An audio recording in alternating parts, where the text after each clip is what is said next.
এত রান, এত ছক্কা, এত চার, দুজন ব্যাটসম্যান, একজন যিনি নিয়মিত একাদশে সুযোগ পাচ্ছিলেন না, আবারও বলতেই হচ্ছে সঞ্জু স্যামসন, এবং জ্যাকব ব্যাথেল যিনি মাত্র 22 বছর পেরিয়েছেন। দুজন ক্রিকেটার যেভাবে এই ম্যাচের এক্সাইটমেন্ট ছড়িয়েছেন, একটা ম্যাচে 40 ওভার, মানে 20-20-40 ওভারে খেলা হয়েছে, রান হয়েছে 499, মানে 500 প্রায়।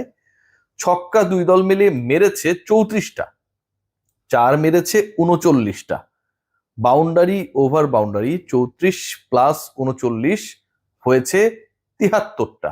একটা ম্যাচে 73টা টোটাল বাউন্ডারি ওভার বাউন্ডারি। এবং সেই ম্যাচের মীমাংসা হয়েছে 253 পেরিয়ে 254 করতে হবে ইংল্যান্ডকে নিউজিল্যান্ডের প্রতিপক্ষ হতে গেলে রোববারের ফাইনালে আহমেদাবাদে।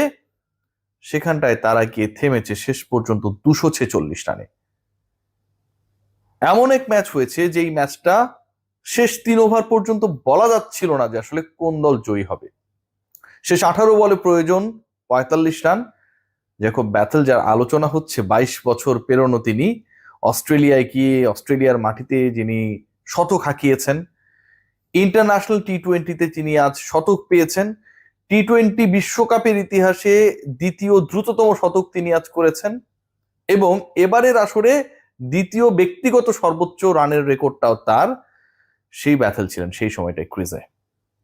ছক্কা হয়েছে, চার হয়েছে, 499 রান হয়েছে, বাউন্ডারি ওভার বাউন্ডারির প্লাস করলে 73-এ গিয়ে থেমেছে, অসাধারণ ফিল্ডিংও হয়েছে। যেই ছেলেটার কথা বলছিলাম যে 22 বছর পেরোনো, সেই ব্যাথেল যেন পুরো ইংল্যান্ডের ভার বহন করছিলেন সেই সময়টায়। ভারতকে, ভারতের মাটিতে, মুম্বাই, যেখানটায় সকল সেলিব্রিটিরা উপস্থিত মাঠে, কি নেই, তাদের সামনে হারিয়ে দিতে হবে, এরকম একটা প্রতিজ্ঞাবদ্ধ অবস্থায় সেই তাকে আউট করার ক্ষেত্রে হার্দিক পান্ডিয়া যে বুদ্ধিদীপ্ত থ্রো করেছিলেন, ম্যাচের মোড়টা আসলে ওখানটায় ঘুরে যায়। আমরা ব্যাটিং নিয়ে আলোচনা করতে পারি, আমরা বোলিং নিয়ে আলোচনা করতে পারি। পান্ডিয়ার সেই অসাধারণ ওভারটা, 18তম ওভার, এরপরে আরো 2 ওভার ছিল। হার্দিক পান্ডিয়া 19তম ওভারে এসে মাত্র 9 রান দিলেন। শিবাম দুবে, রেগুলার বোলার, কারো উপর আস্থা রাখার সুযোগ নেই, একজন বোলার মনে হচ্ছিল শর্ট ইন স্কোয়াডে, সেখানটায় তিনি শেষ পর্যন্ত কত রান ডিফেন্ড করতে পারবেন, এরকম একটা সিচুয়েশন যখন, ঠিক তখন তার আগের 2 ওভারে পান্ডিয়া এবং তার পরের ওভারটায় যেভাবে আমার কাছে মনে হয় যে জসপ্রীত বুমরা বল করলেন, ম্যাচের মোড় ঘোরানোর ক্ষেত্রে, ইংল্যান্ড ব্যাটারদেরকে চাপে ফেলার ক্ষেত্রে এটা একটা বড় রোল প্লে করেছে। লাস্ট ওভার ইকুয়েশনটা যখন হয়ে যায় 30+, ঠিক তখন আপনি যেই বোলারকেই আনেন না কেন, এবং যখন আপনি ওই মুহূর্তে ওই ওই ওই সিচুয়েশনে প্রথম 2 বলের মধ্যেই সেট ব্যাটার সেঞ্চুরিয়ান ব্যাথেলকে ফিরিয়ে দেবেন, তখন আসলে সেই সমীকরণ মেলাটা খুব কঠিন হয়ে যায়। এবং টানা 3টা ছক্কা, মাঝখানে একটা হোয়াইট হয়েছিল জোফরা আর্চার মারার ফলেও, এন্ড অফ দ্য ডে 7 রানের ডিফারেন্স থেকে গেছে। What a semifinal actually we have watched today. এটাই আসলে এই মুহূর্তে টি-20 ক্রিকেট। এই ক্রিকেটকে, এই ম্যাচকে, ভারতকে, ইনফ্যাক্ট গৌতম গম্ভীর যখন অক্ষর প্যাটেলের অসাধারণ ক্যাচ দেখলেন, সেটা ছিল দ্বিতীয় ক্যাচ, কি অসাধারণ ক্যাচ, এবং সেটা কি দারুণ রিলিজ।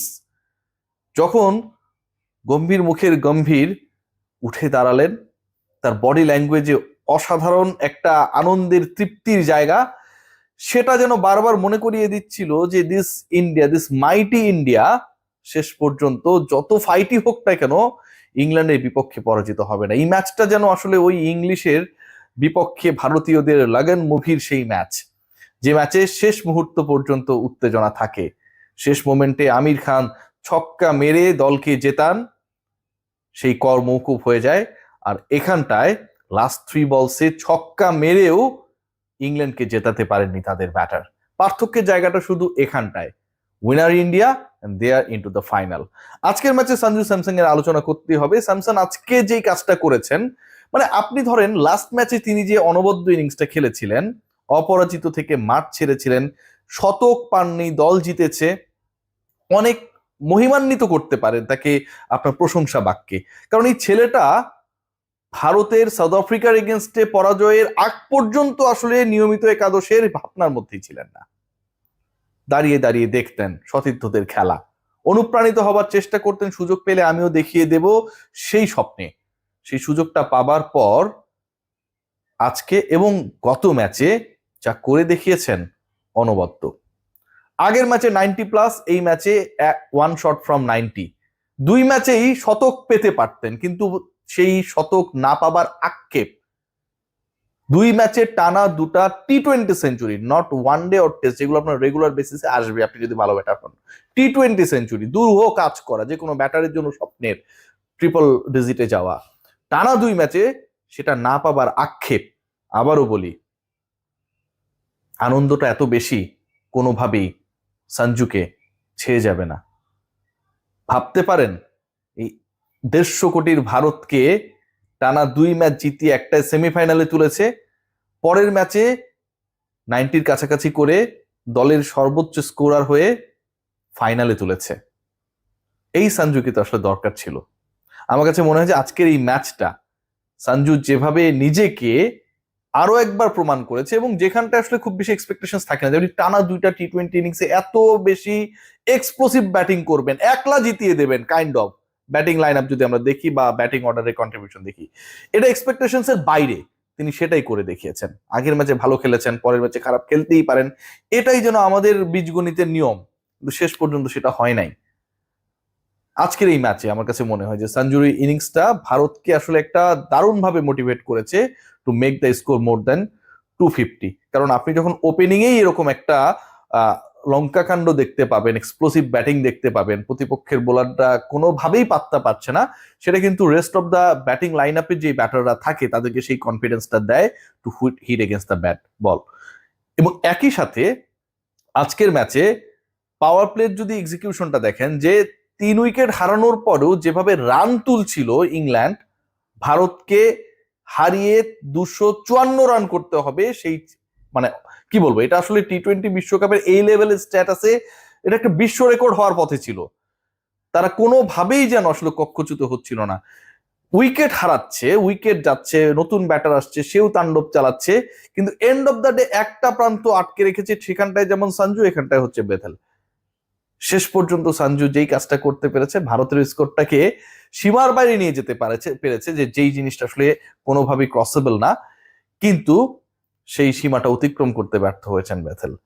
হার্দিক পান্ডিয়া এবং জাসপ্রীত বুমরার 18 এবং 19তম ওভারটা আমার কাছে মনে হয় একটা বড় ব্যবধান করে দিয়েছে, এবং এই দুই বোলারের অসাধারণ অনবদ্য দুটা ওভারের সাথে অক্ষর প্যাটেলের ফিল্ডিং, অসাধারণ ক্যাচিং, এবং একই সাথে আবারও পান্ডিয়ার কথা বলতে হবে, যেই থ্রো এর মাধ্যমে তিনি উইকেট কিপার এন্ডে বলটা পাঠিয়ে সেট ব্যাটার সেঞ্চুরিয়ান বেথেলকে আউট করেছেন, সেটাও আমার কাছে মনে হয় শেষ মুহূর্তে ভারতীয়দের জয়ের ক্ষেত্রে একটা বড় অবদান রেখেছে।